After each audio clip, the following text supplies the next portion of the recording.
They've lost a little bit of their mojo. I don't think there's any doubting that. They won 2 straight before losing last night to the Utah Jazz. They had lost to the Toronto Raptors by 20. That raised our eyebrows, obviously.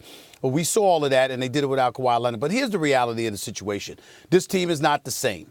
You saw some vulnerabilities when they went against the Houston Rockets in the Western Conference Finals, but ultimately they were able to pull it through, particularly with the assistance of Chris Paul going down in Game 5. Now what you see is a team that it's very, very difficult to defend your crown, let alone you're the reigning 2-time NBA champions. And when you got a guy like Draymond Green, who we all love, shooting as badly as he has shot, that's a problem, because the bottom line is this. Draymond Green's got to make those shots. The Golden State Warriors are usually on the floor right now with teams defending the Golden State Warriors like 5-on-4, because they're daring Draymond Green to shoot. Now, I saw his quotes, Max, and he was talking about how he hopes they guard him like that. They continue to guard him like that. I've seen the Draymond Green play lights out in the Game 7 of a Western Conference Finals when he was shooting from all over the place. So we know he's capable of the explosion. We know that he's a basketball savant from a defensive standpoint, knows how to guard, knows how to defend, can rebound, is tough, an all-utility player. We get all of that. But he's got to shoot the basketball better. Because if Draymond Green doesn't shoot the basketball better, you're at a disadvantage on 4-on-5 basketball, because they'll just say, to hell with this. We are going to leave him open. Let Draymond Green beat us. Now, he can laugh about it. He can say he don't mind. Go ahead and do that. But he's going to have to start making these shots. He is the key. If he can't start making shots, I don't think the Golden State Warriors can win the championship this year. Warriors are fine. Let me tell everybody what's going on here. They're 10 games above 500. They have the 5th overall best record in the NBA. They are the 3rd best overall record in the West, a half game behind number 2, which is the Thunder, who won again, playing great defense. And Steph Curry's missed 10 games. And that's all that's going on. Steph Curry missed 10 games. Steph Curry is the emotional leader of the team, even though everyone says Draymond, but when Steph's not there, the team totally underperforms.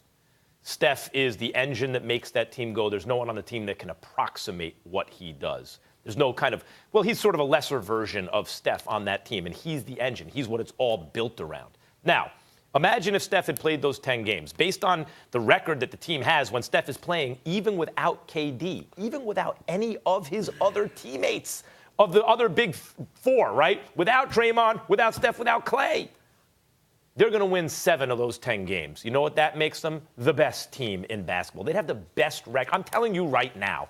If Steph had been healthy the whole time, they'd have the best record in basketball. That's simple. Now, what happened in his absence? Kevin Durant and Draymond Green started beefing. Quiet as kept. Draymond Green hasn't shot the 3-ball well for a couple of years now, really underperforming there.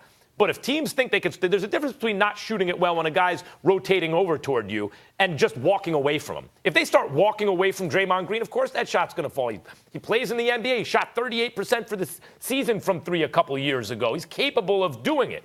And Steph's presence, of course, makes a difference, because not all 3-point shots are created equally. He can shoot from such distance. The rotations take longer. Guys have more time to shoot. So what I am here to tell you is the Warriors are fine. Not a damn thing has changed. When Steph misses time, they're not the same team. Even then, they're really good. With Steph Curry, they'll be fine. And the problems you are seeing have been a result of his absence. And that's it.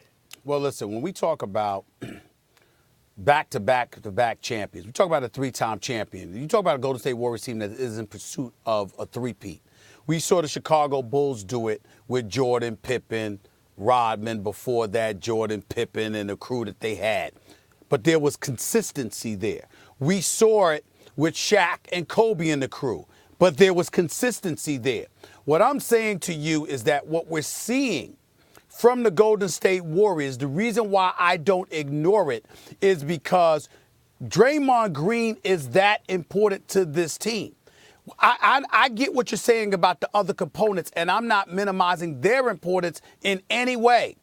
But there's a reason why Steve Kerr and the Golden State Warriors value Draymond Green so much. There's a reason why you can't afford to leave him on the bench. Without him, it's a different team as well when he's not on his game. And I'm not saying that he has to be all world, but he can't regress to a point where he's not even a threat.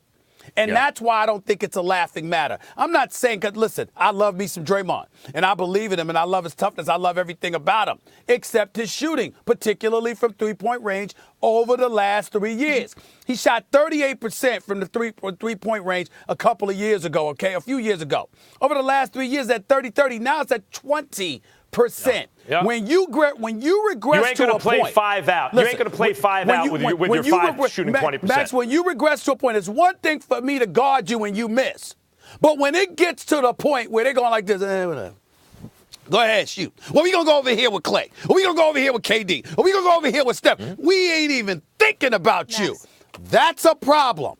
Let me throw some other things at you. So we know Draymond's having the worst shooting season of his career. Clay shot 43% from three last year, 34% this year. They're 29th in bench scoring, and obviously don't have Boogie at center, and they're not getting much offense there. None of that's concerning you. As I told you at the time about the Rockets, when I thought the Rockets would beat the Warriors, and they were playing without CP3, and they were on the road, and no one could buy a shot, and they lost by single digits. Talk to my dad, the shrink, about this. And he talked about CP3 being the emotional leader of the team. What that means is when that guy is absent, the rest of the team doesn't perform well because they really want that guy out on the floor. When Willis Reed limped onto the court for the Knicks, against the Lakers in the finals, he only hit 2 shots. But the fact is he came back out. That juiced the team, right? The emotional leader of the Warriors, for all the press that Draymond gets as the heart and soul and everything, is actually Steph Curry. The entire team functions better, and that means whoever's on the floor. When Steph is out there, when he's not out there, and he's missed 10 games, they don't function as well. Clay's shooting percentage from 3 and everywhere else, when Steph's around, will be just fine.